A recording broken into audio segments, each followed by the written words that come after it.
Make America again.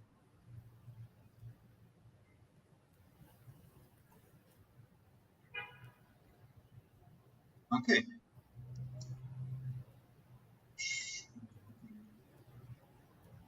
Wonderful. We're live. Yeah, make America Republican again. Hello, my name is Yuri Kofner. I'm an economic policy advisor for the AfD, the Alternative for Germany Party. And I heartily welcome you to our online live discussion, which is also mainly for German audiences, on the Republican presidential candidates. There will be elections next year, on the culture war in the United States, and on US politics in general. And for this discussion, I'm very honored and very delighted to have two wonderful guests. First, Gavin. He's the president of the New York Young Republicans Club, the oldest and largest young Republican club in the United States. Among his many achievements, Gavin is the ambassador for Turning Point USA and a frequent guest on the Fox News. Gavin, nice to have you. It's great to be here. I'm looking forward to our discussion. Thank you. And also, I would like to introduce Shane TREJO.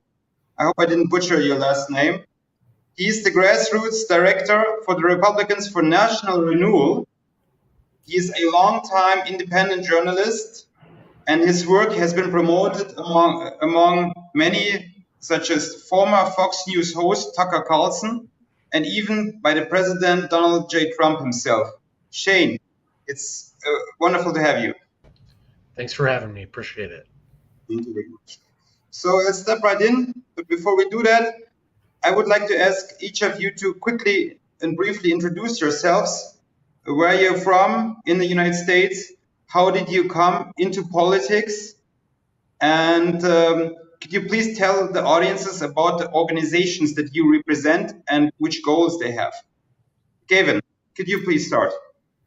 Absolutely. Well, again, thank you for having me. My name is Gavin Wax. I'm the 76th president of the New York Young Republican Club. We're the oldest and largest young Republican club, frankly, in the country. We've had the honor to build strong ties with the AfD in Germany, including signing, I believe, the first formal cooperation agreement between a Republican Party affiliate and the AfD with the Junge Alternative, if I'm pronouncing it correctly. My day job, I serve as the executive director for the National Constitutional Law Union. We represent Americans whose constitutional rights and liberties are being violated primarily by both private and state actors. We're doing a lot of work on January 6th and other cases as it pertains to the vax mandate, et cetera. I'm a contributor and columnist for a few different outlets, Daily Caller, Town Hall, et cetera. And I have a book coming out this year entitled The Emerging Populist Majority, which talks about, Republican populist politics and how they are changing there's a political realignment in this country, particularly with the Trump movement. And I've known Shane for quite a while. We've been good friends going back many years. So it's great to be on with him. And I guess we kind of both got our start, and I'm sure Shane will talk about this too, supporting candidates such as Ron Paul quite a few years ago, more paleo-libertarian, more non-interventionist. And I think that's sort of morphed into what I'm doing and what Shane's doing at Republicans for National Renewal, sort of this populist America First movement. But anyway, it's great to be here, and I see a lot of parallels between what's happening in Germany and what's happening in the United States. And I think the Republican Party and the AfD have a lot to learn from each other, and we can certainly help each other both grow electorally and politically in our respective nations. Thank you. Spoken like a real diplomat. Shane, please tell us about yourselves, where you're from, and about what you do and the goals of your organization. Absolutely. So my name is Shane TREJO. I am from the state of Michigan in the United States, a battleground state where that was an area where Trump won in 2016. And then in 2020, a lot of suspicious activity was happening in polling centers with ballots being produced seemingly out of thin air at the dead of night. And, we lost in 2020, officially lost in 2020, and it's going to be a huge battleground in 2024. So in addition to being an activist in Michigan and being on the ground there, I'm also the grassroots director of Republicans for National Renewal. We're an organization that we foster harmony between the United States Republican Party and then organizations abroad like AFD as well. And we've seen the Republican Party has been, bereft. It's been very dismal for many years until President Trump showed up. So now we're trying to build upon that, taking it away from organization that represents the corporate elite and represents the globalists into one that's more populist and nationalist. And we want to learn from people in Europe who, have, really been more on the forefront of populism and nationalism longer than we have. And we want to kind of create a global synergy of different right-wing groups. And we've done that. We've hosted events in areas like Hungary, and we're hosting one in Serbia coming up in November. And we've met as many great people from throughout the world. They want to demoralize us. They want us to be feel like we're atomized, feel like we're losing, that their globalist new world order is inevitable. But it's really not. When you go to these conferences, when you see that in every country there is a rising right-wing populist movement that is ready to come into power and renew the nation state and stop this globalist new world order from happening. So very happy to be here. And like Gavin said, we've been involved for a very long time, since the Ron Paul days, the Tea Party days, when it was more about free markets and constitution, which is all well and good, but without a nation, without a people who understand what a nation means, what the commonalities that bind us together, we can't have free markets, we can't have a constitution. So our kind of learning on that regard has come a long way, and we're happy to fight alongside the AFD and other groups, similar groups around the world. Well, Shane, I'm very happy to have you and Gavin, because you're exactly saying the same things that we are saying here in Germany, and we want to, I think even more so, we want to learn the AfD, the German patriots, the right-wing patriots. We want to learn from the successes of the Republicans and right-wing freedom-loving circles in the United States, because, also a lot of the wokeism that we are starting to feel in Germany. Just one example, Drag Queen Hour, for example. You have been having that, 5 years ago already, 10 years ago, and it just started in Germany. But everything woke, everything bad, which starts in the United States, unfortunately, comes to us sooner or later. But also, your fight has started sooner than our fight, and so we can learn from you as well. But before, we will talk about that later. But first, now the main question, of course, is there will be presidential elections in the United States in 2024 in November, and I think it's not wrong to say that there are two main competitors: Donald J. Trump, of course, and Ron DeSantis, the governor of Florida. What are their chances to become president, and what are the differences? They're saying different things. In Germany, there is also this view that maybe Ron DeSantis is a neocon, which means that he's supporting foreign interventions of the United States, not unlike George W. Bush did in his time. So could you please educate us and myself on this issue? What are the views of Ron DeSantis? What are the differences? What is his difference to Trump? And also, of course, what will change for Germany and what will change with the war in Ukraine if either Donald Trump or Ron DeSantis will become the next president of the United States? Gavin, if you could please start again. Absolutely. I love that we're going to open up with Ron DeSantis. Obviously I'm a big Trump supporter, so I'm a little biased here, but we'll start with his electoral chances. I think he has no shot to become president ever, frankly, this cycle or otherwise. I think he's destroyed his political credibility, his future. He's wasted all his political capital on a very misguided run for president. I think in many cases, he was a paper tiger. He had a very good PR team, as Trump has stated. But honestly, once you begin to scratch at the surface, you realize that from a charisma standpoint, from a personal standpoint, he just doesn't have it. He's not the guy. He's not ready for the limelight. He'd be a fine governor, I'm sure. But at the end of the day, he's not ready for the presidential stage. He just doesn't have that sort of character, that force of personality to do it. And you also highlighted some of the ideological problems with him. I think he's, decent on some domestic policies. I think his views on trade and particularly maybe how on his views on immigration, I think he needs to really elaborate there on those issues more. I think in many ways he's much more run-of-the-mill Republican, establishmentarian in some of his domestic views, but certainly in his foreign policy, as you outlined with his neoconservatism, this is certainly the most troubling. Trump was the peace candidate. He was the peace president. We never saw anything like it in the last, generation, last several decades. Someone who wouldn't start a new war, who was trying to actively get American troops, bring them back home, who was willing to talk, to historic quote unquote enemies of the United States, making historic peace overtures to say North Korea, bringing about peace with the Abraham Accords, trying to prevent any aggression from Russia and any fighting in Europe. None of that happened under his watch. And we didn't start any new wars. We fought where we needed to fight. We walked tall and we carried a big stick, but it was not marching to the tune of the military industrial complex.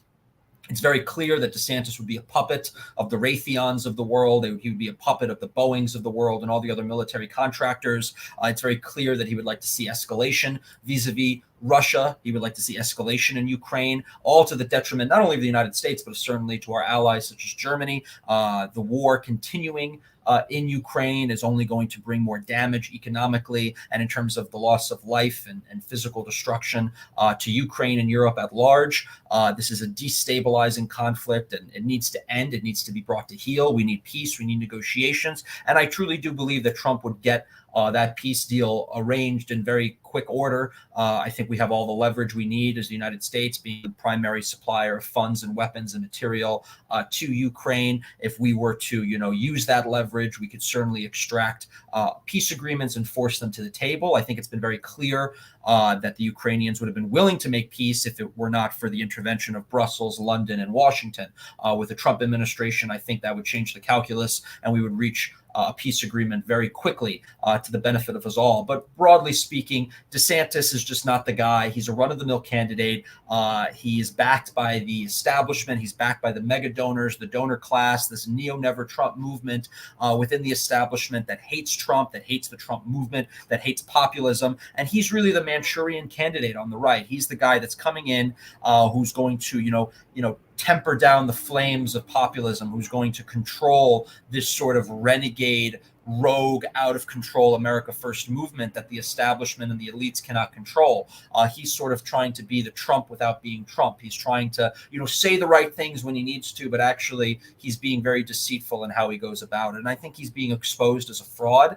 And I think if you look at the people around him, the people who's supporting him and his record in Congress and his record in terms of his past rhetoric, I think he represents a return to the pre-Trump GOP, the GOP of the Bush era, the GOP of the early 2000s, the GOP of the Iraq War. And I think it would be a regression. And I don't think he even has the chance to win in the general. There's only one candidate who could beat Biden, who could take back the White House, who's shown an ability to win states like Michigan, where Shane is from, and other blue wall states like Pennsylvania and Wisconsin, wherever. There's only one candidate who's grown the coalition, who's grown the tent, who has expanded the Republican movement he represents. So if we've seen by the polls, if we've looked at, the numbers in the general election, no one comes close to Trump. He's never polled this well. He never polled this well in 2016 or 2015. He never polled this way in 2020. So there's a lot of things to be hopeful for. I think he has the best path. And I think there's a lot of forces that are looking to ensure that DeSantis is the nominee, because they know if DeSantis is the nominee, the Democrats will win. So it's an uphill fight. It's dividing the party. I don't think DeSantis is going to win a single state in this primary. All the state level polls, the national polls, he's down big, down by 50 points. I mean, there's no historical comparison. I mean, Trump is a incumbent. He's the leader of the party. He has, overwhelming support in the party, 85-90% support. Everyone's choice for second is Trump, whether they're a DeSantis supporter or a Nikki Haley supporter, whoever. They're all supporting Trump second. And it's very clear that they know there's no path for DeSantis unless something was to happen to Trump, unless Trump was to be, taken out, thrown in jail, the political persecutions. The DeSantis campaign rests on the notion that Trump can be taken out of the equation. He can't win on his own. He can't win against Trump head to head. And I think right now them staying in the race is designed to divide the party, to separate us, to keep us weaker, and bring us into a weaker position come the general election. So those are my views, strong as they may be. But I'm behind Trump, and I think he'll be winning very shortly. Thank you, Gavin. Shane, do you agree with him? Yeah, what he said basically. But let me add as well that Ron DeSantis built his whole career on being a Trump clone. He was the candidate who Trump dragged across the finish line. He would never have come close to becoming governor of Florida without President Trump endorsing him and rallying for him and sticking by him. And then once he got elected, he presented himself as a mini Trump. He was bombastic. He kind of tapped into the Trump formula. And that's why he became so popular among the pro-Trump base, was because he was seen as an extension of Donald Trump in Florida. And he did a very good job of it. And he won re-election by way more than he did when he was elected, because he kind of tapped into the Trump formula and was seen as kind of effectuating that, spreading, the America First movement from the White House into the states. So that's why he became very popular. But then as soon as he gained that popularity, he had many mainstream establishment consultants in his ear telling him, well, you're the guy. You are you can get rid of Trump, and you can be the president, and that your time is now, and you're Trump without all the negatives. So he listened to these establishment consultants who just wanted a meal ticket. They were, flushed out of Trump world. They had no way to make all the money that they usually make on these campaigns, because Trump realized these guys are bad news. They hitched a ride on the DeSantis wagon, and DeSantis let his ego get ahead of him, and he ran for president. And you look at when he first ran, after the midterms of last year, which were not good for Republicans. That's a whole other discussion as to why they weren't good. But as soon as the midterms were over, DeSantis won in Florida, and his you look at the polls, he was as popular as very popular, almost looked to be competitive with Trump. But in the months since, as Trump has campaigned, as the Biden administration has gotten even worse, and as the people remember how good things were under Trump, Trump has gone up in the polls steadily. And also, as DeSantis has hit the campaign trail without being able to mimic Trump, with having to position himself as, being the alternative to Trump, and adopting many of the never Trumper, neocon talking points to differentiate himself from Trump, he has gone down in the polls, and now he's closer to the rest of the pack than he is Trump. He's losing by 30, 40, 50 points in these polls. And now even the establishment, which saw him as their guy, they're looking to jump off the bandwagon and try to find someone else as the anti-Trump candidate. So the DeSantis campaign couldn't have went worse. DeSantis listened to the likes of Jeb Bush. He listened to the likes of Paul Ryan, these people who are just absolutely hated by the Republican base. He let his ego get the best of him. And now not only will he not be the nominee in 2024, but in 2028 and beyond, I don't think people will forget. They feel betrayed. They know DeSantis positioned himself as a mini Trump, and they see him as stabbing Trump in the back worse than anyone. So I feel like he's ruined his national ambitions for good. And we've kind of smoked out this traitor, this snake in the grass, who positioned himself in one way and then flipped and showed his true colors. So I think DeSantis's national career is over, and he's jeopardized his good work in Florida too with this fool's errand running against President Trump. And I think we just also have some breaking news. The first national poll was just released, which shows DeSantis in third place behind Vivek Ramaswamy. This is from Kaplan Strategies. It was taken July 17th to July 18th and includes 800 likely voters with a margin of error of 3.5.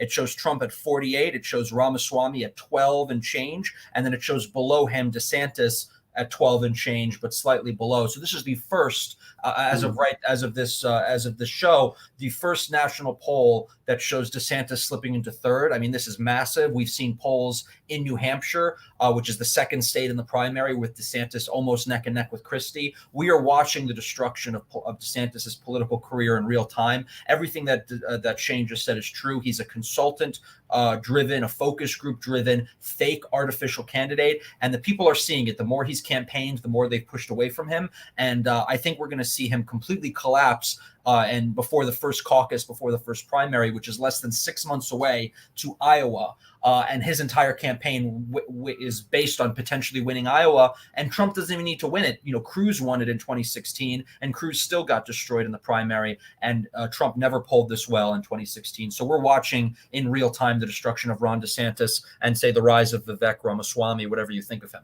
Okay, so you're very sure that Trump will win the primaries. He will be the main candidate, the one candidate of the Republican Party for the presidential elections. We talked about the Republican side. Let's talk about the Democrats, please, because, okay, no one in their right mind, no one believes in Sleepy Joe anymore. Not even his closest advisors believe in him having any chances of winning the elections. But there's someone new on the rise, and that's Robert F. Kennedy Jr. And, you know, I'm very surprised, I'm very astonished about the topics which he dares to talk about. He has this audacity. He talks openly about Operation Mockingbird, you know, when the CIA and might still influence media, what to talk about, what not to talk about. He openly talks about the role of the United States in the war in Ukraine. He recently talked about chemicals and their effects on gender dysphoria. You know, what he's saying about the climate narrative, what he's telling about the vaccines, and so on. So I'm sorry to say that, but for me, I have the impression he's a kind of Republican in disguise. I'm really interested in your views. What are your views on Robert F. Kennedy Jr.? And I know he's unlikely to become a president. He's unlikely to win. But still, is he fake? Or what's going on? Can you please explain the phenomenon of Robert F. Kennedy Jr.?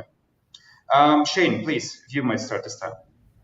Well, Robert F. Kennedy Jr. is showing a lot of courage to run as a Democrat. Again, like you said, I don't think he'll be the president, but he's a great spoiler. You know, he was on the Joe Rogan show, you know, talking about, you know, the problems with these vaccines and how, you know, the adverse effects are being, you know, hidden from the public, and how these so-called experts, these doctors who go on mainstream media shows, how they are misrepresenting the issue. And he challenged Dr. Hotez, who's one of the biggest vaccine pushers out there, to a debate. And, you know, watching him try to wiggle out of this debate, come up with any sort of excuse, which is really just cowardice, not to debate Robert F. Kennedy on the Joe Rogan show.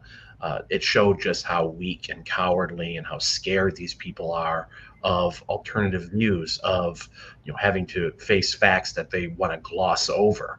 So he's serving a great utility in how he's fighting against, you know, the establishment.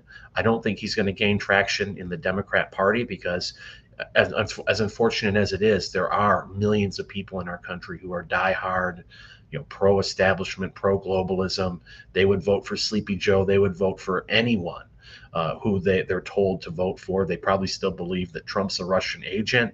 So these people they've been lulled into this false reality where they will vote for Sleepy Joe, and then couple that with the intense amount of fraud that, you know, happened in 2020. It's not been smoked out. It's been covered up. And it's going to be back with a vengeance in 2024.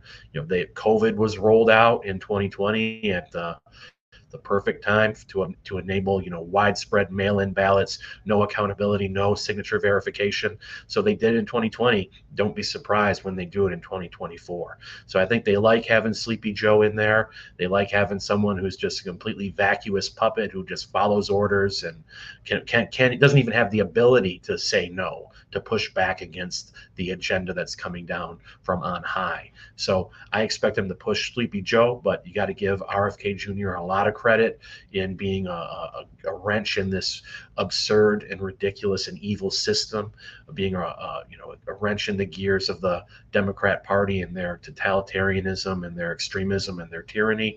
And I would love to see a Trump Kennedy Jr. Ticket in 2024. Just, Trump needs to go against the Republican elites too, and that would be the perfect ticket. And I think that would get a lot of people's eyeballs, on Trump Kennedy, and bring in a lot of independent and moderate voters who will realize that, this is a ticket that's really opposing the regime, and it's not a Republican or Democrat ticket. This is America First ticket. So I'm hoping for Trump Kennedy. Nicely said. Thank you. Gavin, do you agree? We don't hear you. You're muted still. Sorry. Yes, I largely agree. I think RFK Jr. is a unique political figure. I think he represents sort of what the left was, or at least, more of the left was maybe 20, 30 years ago. They were anti-globalist. They were pro-peace. They were pro-free speech. They were skeptical. The same in Germany, or similar in Germany. Yes. Exactly. And this was a global phenomenon, represents people that were more skeptical of big institutions, of corporate interests, of big pharma, his talks on the vaccine. So I think he represents a lot of things that have now been taken on by the populist right. There's been a convergence between the populist left and the populist right on a lot of these issues. Sadly, I think there's a few issues that he's a little behind on, where he's still sort of a run-of-the-mill establishment liberal, things on, like, say, for example, affirmative action or gun control, things like this. But on the whole, he's probably one of the most refreshing candidates the Democrats have had in their primary in decades. And I'm glad he's running. I'm glad that there's at least a discussion. I'm glad that he's bringing thoughts and ideas to the table, particularly in their camp, which is very monolithic and very lockstep. And I don't think he has a shot, but I also think he's important because in states like, say, New Hampshire, which is an open primary, he'll pull votes away. He'll pull votes away from people like Ron DeSantis. He'll pull votes away from even, on the Democrat side and the Republican side, because people can vote for whoever. So he's going to play an important role. I would encourage him to run for third party, because I think historically, when you have an incumbent running for re-election, you have these third party candidates, they pull away from the incumbent. And if we see an incumbent face some third party challenges, whether it's Cornel West or whether it's an RFK ticket or whether it's a no labels ticket, they get 5 to 6% of the vote. I think that guarantees Trump wins. And I think that's what we saw in 2016. So I think he brings a lot of good things to the table. I think what he also represents is this new type of politicking. He's genuine. He's off the cuff. He speaks his mind. He could go 3 hours on Joe Rogan and just say whatever he wants to say. And he can answer questions, and there's a genuineness there. There's a realness there. And in the age of social media, people are looking for authenticity. They're looking for realness. They're not looking for phonies. They're not looking for people that are constructed by consultants, that are approved by focus groups and testing, which is Ron DeSantis. They're looking for people like Trump, like RFK, who are just their own people who speak their mind. That's the age of social media. It used to be you used to need a voice for radio. Then you needed to have a good face for television. Well, the age of social media, you need to have the authenticity that people can relate to you. And I think a lot of these candidates, either on the Dem side or on the Republican side, they're running a campaign from 20, 30 years ago. They're inauthentic. They're just pushing out, these stale talking points, these trite talking points, and people see through them. And that's why, even though I don't agree with RFK Jr. on everything, and I think, there's a lot of stuff he says that's fantastic, he comes out, he speaks from the heart, he's real, he's genuine, he's passionate. And I think that's what people are looking for in this day and age. And I think because of that, he's done very well. As far as a unity ticket is concerned, I think it could be interesting. I think it certainly could be interesting electorally, particularly if RFK is kept focused on a few areas, whether it's vaccines or foreign affairs and things like that, areas where we agree on him. I'm certainly open to it. We'll have to see, but I think it's certainly an interesting time. And I think it goes that people are looking for candidates, whether they're on the left or on the right, that are going against the establishment. Trump represents that on the right. RFK represents that on the left. Well, first of all, I agree with both of you that he's refreshing, he's authentic. And also, you just said it, he is doing something which is very important for any democracy and for our debate culture, because this past 50, 20 years, the discourse has been moved to the left. So what you are allowed to say, what you're allowed to talk about, may it be ethnicity or crime or immigration or whatever, it has been moved by the media, by the establishment towards the left. And was only the right wingers, the Republicans in the United States, the AfD in Germany, which are trying to move this discourse, what you are allowed to talk about, what you're allowed to discuss, back to the center. Because we are right wing, we try to move it back to the center. Of course, we are being attacked because you want to increase democracy, increase the sphere of what you can talk about.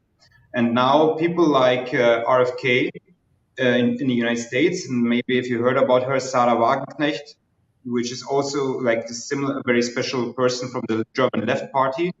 She's, as you said, Gavin, similar old anti-imperialist left wing for the working people. Those politicians, they are now moving also from the left wing side. From an unexpected point of view, they're pushing this discourse back and they're helping us right-wingers, us conservatives, and they are supporting us in that we are actually right, that we are allowed to move this discourse back to the center, and that we are allowed to talk about certain topics. So I agree in that. But we have a few time, and I would like to move on, and I would like now to move in much more deeper waters, both in the figurative and in the real sense. And I'm just going to bombard you with this question now, and just want to see what you will say. Shane, let's start with Gavin this time again. Gavin, who destroyed Nord Stream 2? I think it was the United States that destroyed Nord Stream 2. I think we were the only people with the capability, technologically and otherwise, to do it, and I think we were the ones that had the most incentive to do it. I think it's a sad day that this happened, and then we acted against an ally, and then we acted in such an aggressive way, breaking all standards of decorum and diplomatic protocol and precedent. I mean, it's unheard of. But this is the deep state. This is the establishment. This is the State Department and the Defense Department. This is the military industrial complex that runs this country. I don't think most Americans know much about Nord Stream. I don't think they know what it means to the average German. I don't think they know the implications of this geopolitically. And obviously, this was a massive pressure point in this Cold War that's been brewing with the Russian Federation. And taking Nord Stream offline provided a lot more leverage to this Western coalition to continue to maintain the proxy war in Ukraine, and having it still being functional would have given Russia obviously more leverage and ability to negotiate with some European countries. And I think it's a sad.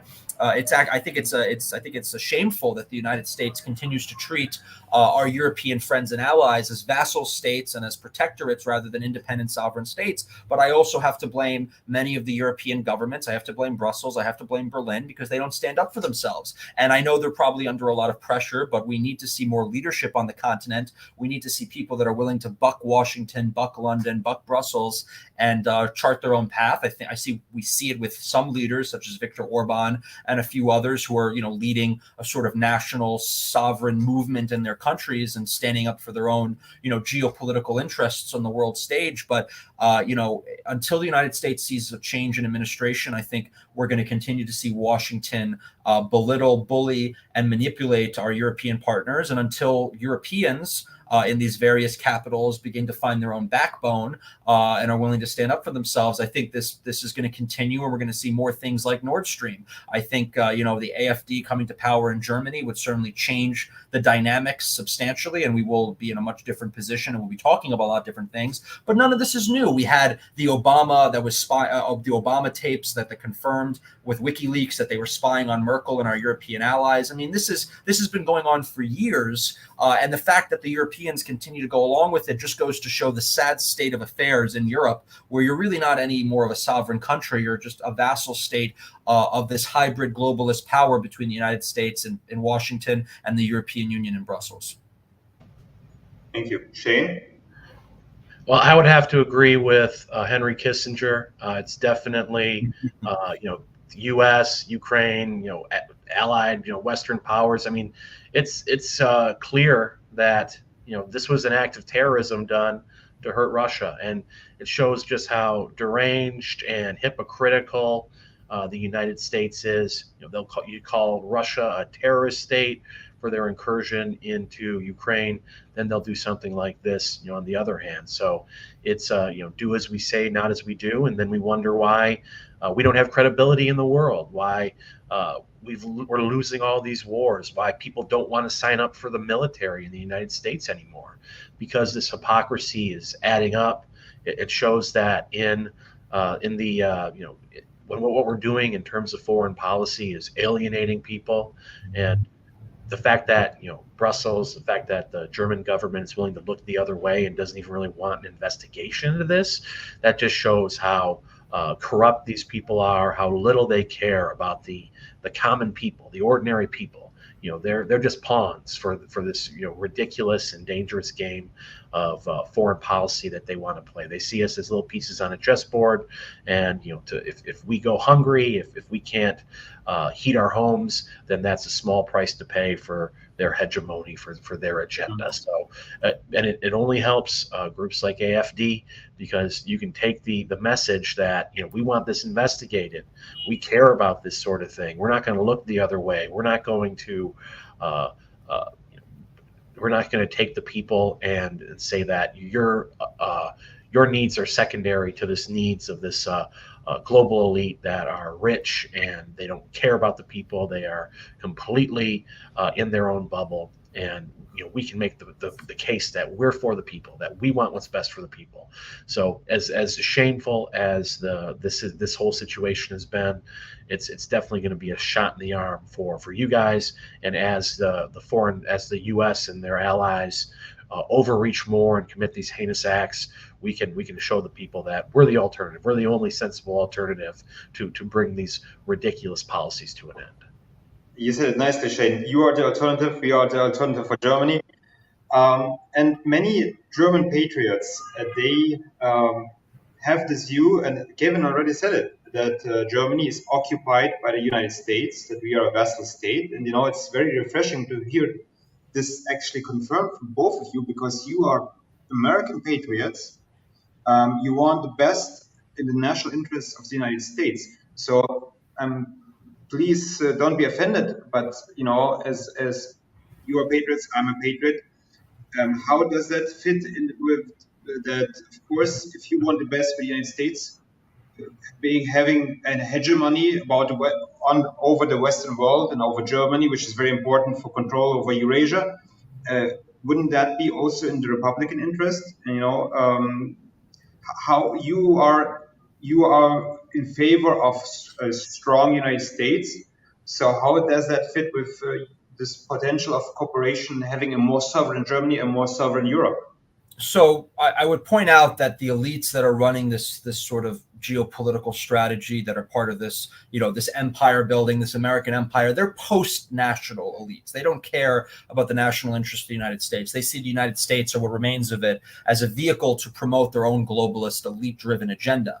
I'm certainly an American nationalist. I certainly support the American national interest. And I simply agree with most Americans that, creating a war in Europe and feuding with Russia and creating these divides and vassalizing European states is not necessarily in the American people's best interest. It may certainly be in the interests of a select few American elites who really don't have any relationship to America outside of a few pieces of paper that establish their nationality. But at the end of the day, we're probably going to disagree on some things. I certainly want to raise tariffs on, car imports from Germany, and we can have that dispute. We can have that disagreement. But I think, in the Westphalian system, we need all these countries and these nation states acting in their own best self-interest. That's what created the Western world. That's what led to a ton of the Western world's innovation and prosperity. And I think the formulation of this sort of global empire that sort of stands for nothing, believes in nothing, it's elite driven, it's woke, it's just driven by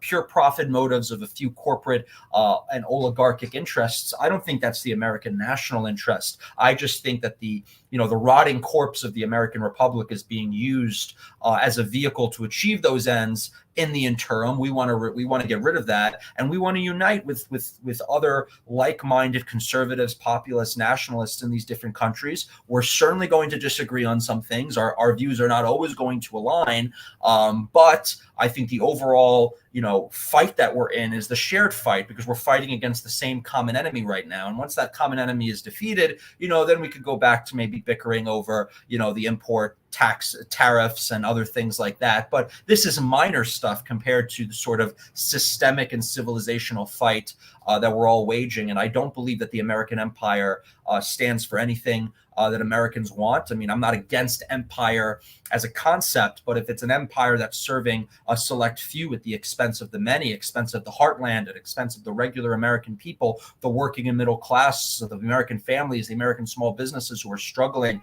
under the jackboot of this regime, I see us as victims in the same way as I see the German people as victims when their, energy independence was taken right from under them and they were forced to, pay inflated prices just to heat their homes. I see us as the same group of victims from the same sort of instigators. So it's a sad state of affairs, but I think that's how most people view it on our side of things.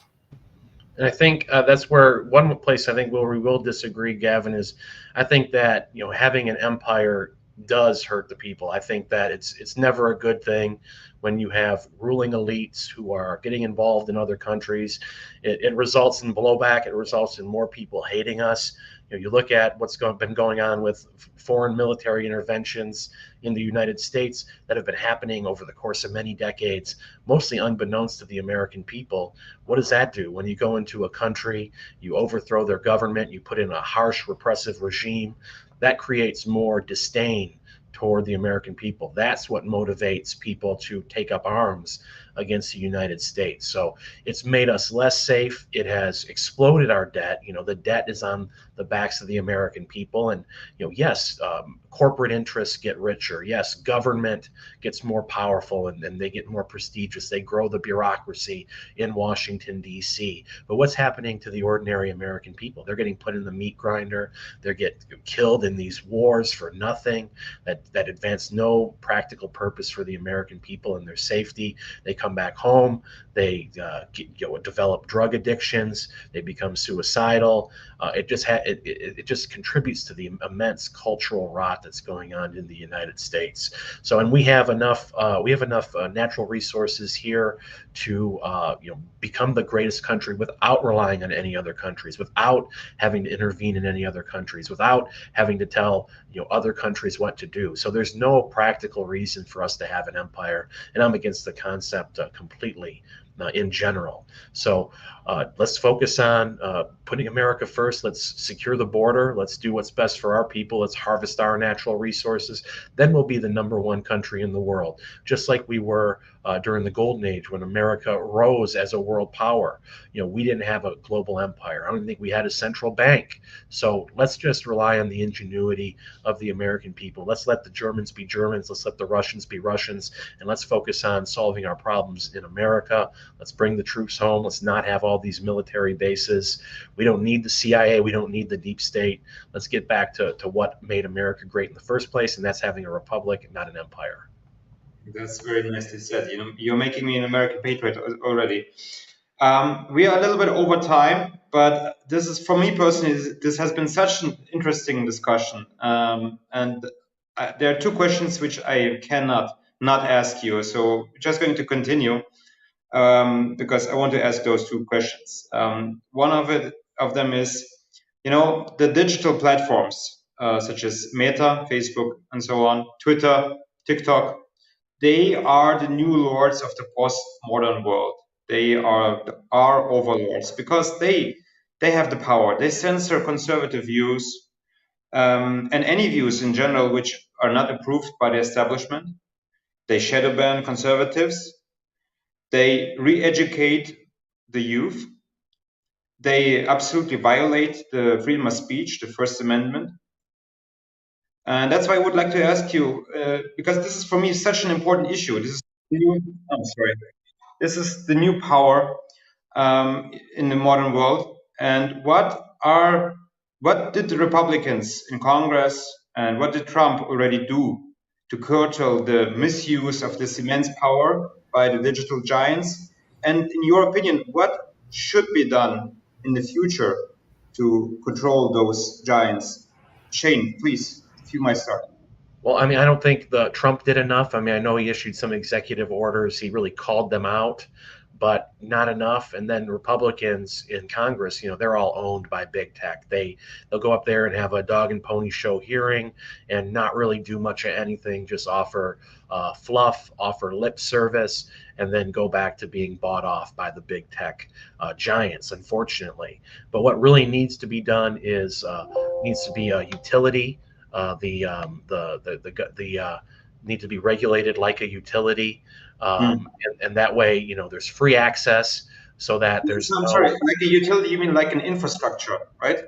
Or just like it's regulated, yes, like AT&T, or because there's a phone company can't throw you off of your phone just because you're saying the wrong things or doing wrong speak while talking to someone on the phone. So that needs to be like that with social media companies as well. That's the reform that is needed. So that, oh my. Well, he has some technical issues, Shane. Maybe Gavin, if you can continue. Big tech took him out. He was speaking too much truth to power. They had to cut the video. Exactly. I fully agree with Shane. I want to separate a few things. First and foremost, the Republicans writ large have been very weak on this issue, and I think this is because they've largely been captured by this sort of free market absolutism. They're not pragmatic. They're sticking to like this very rudimentary view of the market and market forces, and it's extremely pro-business in a sense. Not really even pro-market, pro-business. And I think because of that sort of corporate influence, they've sort of been muted as an effective force to counter big tech and their consolidation of power and narrative formation in the public square. I think it's extremely dangerous to a free society to have a few select entities and institutions have so much control over the public discourse and dialogue in a society. We've never had this before. And I think they've largely been a beneficiary of certain statutes and regulations already on the books.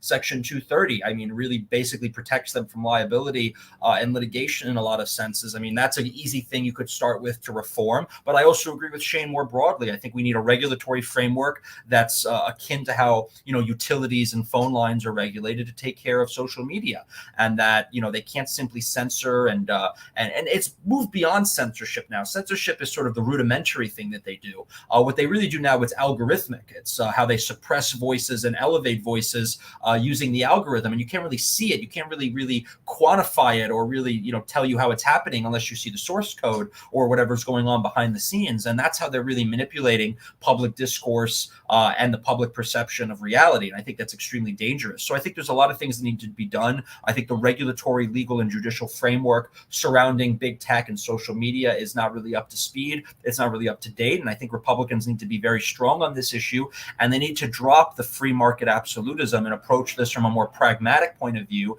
and understand that unless we get this under control, it's going to be a massive detriment to our free society, and it's certainly going to be an electoral detriment to Republicans themselves. And we've seen this in the past. It's certainly election interference, and I would like to see a Republican Party that's willing to crack down on big corporate entities when warranted, which is basically our tradition going back to Teddy Roosevelt. This is nothing new. Breaking up the monopolies, breaking up the trusts. This is something in the Republican legacy, the Republican history. We should return to that. We're still capitalists. We're still pro-free market. We still want to support small businesses, but I think we need to separate these entities, these large corporate entities, which have merged with the state. And we've seen that big tech has merged with the state, with the intelligence apparatus, to come after Americans, to come after their political opponents. And this is not a matter of the free market anymore. We're dealing with a much more insidious threat, and we need to respond accordingly.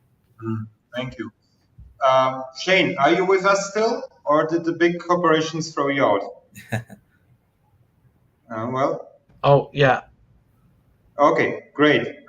Gavin, is there something more you would like to add on this question? On the social media question, I mean, look, I think broadly the Republican Party needs to move to a populist mode of economics that puts the American family, the American worker Okay, ahead. wait, Gavin, that's great. Just 1 second before you answer this, because that was actually the last question I wanted to pose, and you will see why I said stop there for a second, because I have to give a short introduction for you to better understand this question. You know, in the German AfD party, which I represent, especially among the youth, you know, the youth is always the driver of new ideas, of discussions, more than the older people, more established politicians. And then among the AfD youth, there are two wings, yeah, I would say. They're not very different from each other, but there's this discussion, there's this debate. One wing is they are more adherents of what we call the conservative revolution. So they are in support of a strong state. They are etatists. They are in support of a strong identitarianism and motion, what they call solidarian patriotism, solidarischer Patriotismus. So really against capitalism, again in favor of the working man, of the social part of the social market economy, you know, social welfare state.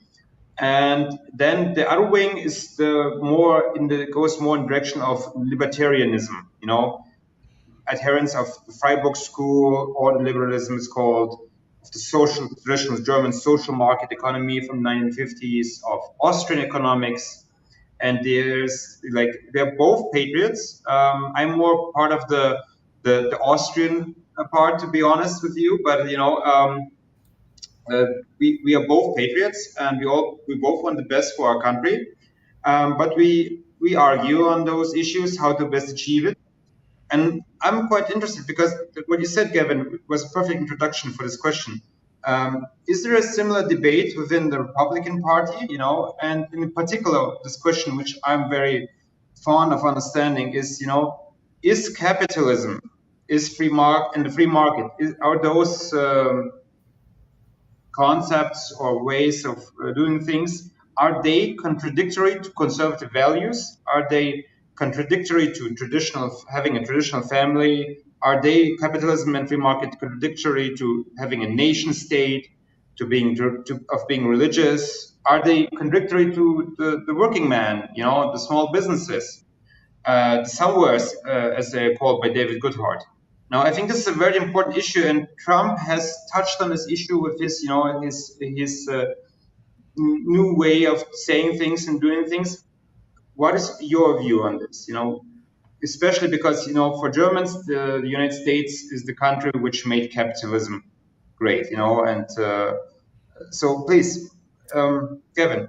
Yeah, no, look, I come from a similar background. You know, I've read all the works of the Austrian, you know, school of economics, you know, whether it's, you know, von Mises or Rothbard, you know, and me and Shane come from a similar background. So I understand the Austrian business cycle theory, and I agree with much of it. I think at the end of the day, we have to understand that the free market is a means to an end. It's not an end in and of itself. And that the version of the world and the version of, you know, an economic policy that I would like to see enacted, and I think most populists would like to see enacted, would be far freer than what we have now. Would be far less corporatized. It would be far less regulated. You know, it would be far less taxed. You know, I want to shift the revenue burden from taxes on people and corporate and businesses to, you know, tariffs. I want to, you know, destroy the administrative state. I want to reduce regulations, reduce bureaucracy. But, you know, despite having all of that, there are a few areas where I think it's important to be pragmatic and flexible and understand that there is a role for government, and that you're never going to have the sort of utopia that some of these libertarian writers, you know, theorize. I think that's really an ideal. I don't think it's actually something that could come about in a concrete sense. And I think if you want that kind of free market, radical society where there's very little government, you need a society, you need a culture that's enabled to inoculate it. And we don't have that culture or society anymore. Maybe we had it at the country's founding. We had a strong family, we had a strong church, we had a very strong, tight-knit communities, we had strong borders, we had a strong concept of citizenship. All of that stuff has been eroded. So if you really want to return to a place where you can sort of have this Jeffersonian or even Jacksonian sort of like agrarian free market society, this ideal, little world, which all sounds well and good on paper, you're going to need to return to a place in time where we still have a concept of a nation, where we still have a concept of citizenship and borders, and we still have a concept of God and the family and all these basic traditions and institutions that make that free market possible. Otherwise, the free market, in the absence of all these things, it leads to the sort of hedonistic, woke, nihilistic hellhole that we're seeing emerge through much of the West, where you see the birth rates collapse, where you see multiculturalism run rampant, where you see the destruction of our institutions, where you see the destructions of our liberties and freedoms, where everything is worshipped on the altar of the GDP above all. I think, I could still be a capitalist. I could still be pro-free market while understanding that, I think some large corporate entities have gotten too big and they need to be taken care of. And then while we need to have, a trade policy that actually protects American workers, I think you could believe in these things and them not be opposed to each other. I think we need to be flexible, pragmatic, and have a little nuance and understanding that these things, they exist in a real world. They exist outside the world of just theories and theorems and charts with supply and demand. I mean, these are all things that sound very good on paper and sound good in a classroom, and it's important to understand them as a basic knowledge and understanding. But we also have to understand that in the real world, it's far more complex, it's far more gray, it's not so black and white, and we need to be able to have, we're always going to have government. I don't believe in this sort of, anarcho-capitalist utopia that some people have talked about. I don't think it's ever existed. I don't think it can exist. I think the state is inevitable. It's always going to emerge, but you can make that state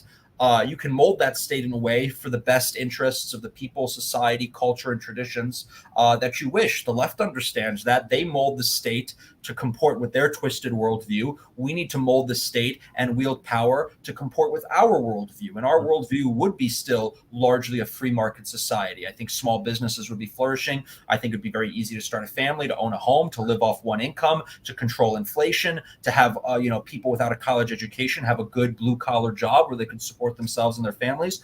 All of these things existed in the last 50, 60, 100 years. We want to return to that. And, in many cases, the America that we want to return to is an America that existed, for most of our history, is an America that existed, from the Gilded Age up until like the 1950s. I mean, are we going to claim that we didn't have a free market in the 1880s when we had high tariffs? Are we going to claim that we didn't have a free market in the 1900s when we busted a few trusts or we regulated the meat supply to make sure there weren't toxins in our meat? No one's going to make that claim. In fact, the country was far freer from an economic system point of view back then than it is today. I think today we have this rent-seeking empire in DC where all these corporate interests, all these special interests, they write the laws, they write the regulations, and they create an environment in terms of a regulatory environment that doesn't benefit the market, it benefits them. And I think a lot of these Republicans masquerading as free marketeers, as these people defending capitalism, they're not defending the market. They're not pro-market, they're pro-business. And it's a very distinct difference. They're supporting interests that are beneficial to a select class, a select tier of businesses and their leaders. They're not supporting interests that are, business neutral, but pro-market, which could mean, people rise and fall with the whims of, the people and the market at large. They don't want that. They want the government to step in to protect entrenched wealth and entrenched business interests. And I think going against that doesn't make me anti-capitalist. I think it makes me pro-capitalist. So that was a long, winding answer. I apologize. And please, strong market or strong state or free market, or strong state and free market. Yeah, I think what we need is, definitely need a free market. I don't support government intervention into the economy other than maybe in some sort of emergency or very limited basis. But what I think you need a strong state for is to make sure that leftists don't infiltrate every sector of your society and turn it inside out. When you have, these social freedoms, and when you allow leftists to organize, their ideology is like a cancer, and it will rot your society from the inside out. So you cannot allow this sort of communist subversion. Look at what has happened in America, probably all throughout the world, is that these leftists did their long march through the institutions. They infiltrated every institution. They made it so that not just, they didn't want to just take over the state. They wanted to destroy the family. They wanted to destroy religion.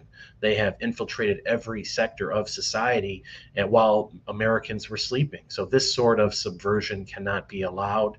That's why you need state force, is to make sure that leftists cannot control these different organizations, and that this is sort of thing is rooted out. The left always says that we cannot tolerate far right ideology because it's so evil, it's so corrosive, we must stomp it out with the state. Well, apply that to the inverse. That really applies to Marxism and the left.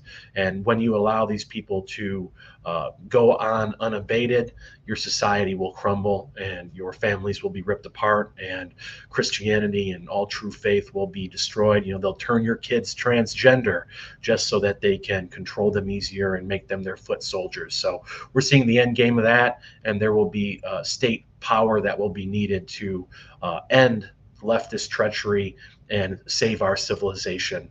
No doubt about it. Regardless of where we are on the spectrum, if you're ideological spectrum, if you're more libertarian, if you can see what's going on with the left, you need to understand that we're not going to be able to just preach the non-aggression principle and say how great free markets are to these people and change them. No, they're going to need to be defeated, and that will have to be done through the state or otherwise. And you are arguing like a real follower of Carl Schmitt, and his criticism of liberalism. So he said also that you have to divide between a friend and enemy, and you have to identify the enemy, as you just did. And he criticized the libertarians. We call them liberals in Germany, you call them libertarians in the United States, but basically he said that this non-aggression idea of a peaceful society is impossible if there are enemies of this society, the left-wingers. So I agree with you absolutely. I absolutely agree with Gavin. We talked a whole hour, and I'm absolutely do not regret it in 1 second because it was so interesting. But before we start now, I would like to ask you and give you like a small task. I would like to ask each of you to give a small statement for our German viewers, supporters of the AfD voters, AfD members who are listening, who are watching, and who will watch this video in the future. And can you try to make it in less than a minute so you can make a TikTok video out of it? So what would you like to say to German AfD supporters? Shane, please, if you can start. Stand strong. Be very encouraged about what's going on throughout the entire world. There is a movement in every nation similar to yours, and we are united, and we will all be successful in the end. This empire is crumbling. The call it whatever you want, globalist, new world order. What they're doing is failing. It's becoming hated throughout the world, and we will rise on the ashes of this new world order. So stay strong, get out there, hit doors, meet new people, recruit new people. We are rising, they are falling, and we will win in the end. Wonderful. Thank you. Gavin. You have friends in the United States. You have friends supporting you. Realize that the fight that you're facing in Germany, in Berlin, and wherever is a very similar fight to what we're facing in the United States and broadly in the Western world.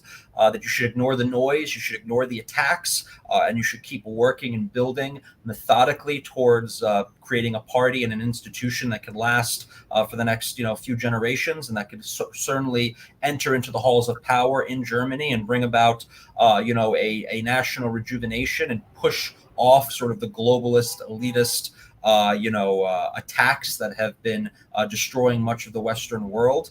And don't be drowned out in petty internal feuds and fighting and internal factionalism. That's how they're going to destroy you and your movement. But continue to build, continue to speak truth to power, and continue to unite everyday Germans and regular working people against the institutions that are seeking to put us all in poverty and put us all in chains. Wonderful. Well, Gavin, Shane, it was really amazing for having you, because I asked you quite difficult questions, and I'm very grateful that you answered those questions. Those questions were very important to German patriots, and it's wonderful to have such amazing friends and freedom fighters who share our views, share our ideology, our aims and goals. And I'm sure that with such friends in the United States, we will be successful. The conservatives, the right-wingers will be successful. They will own the future and make the future more free for our children and make it a happier and more peaceful place. And I'm looking forward. I wish you the utmost success in the United States for the presidential elections. I'm wishing Donald J. Trump to become the second time the United States president again and to make America finally great again. I wish you both the utmost success and thanks again for having you as allies. You are true allies of Germany in that sense, and I'm very grateful. Thank you for the discussion.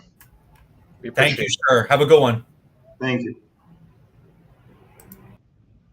Okay.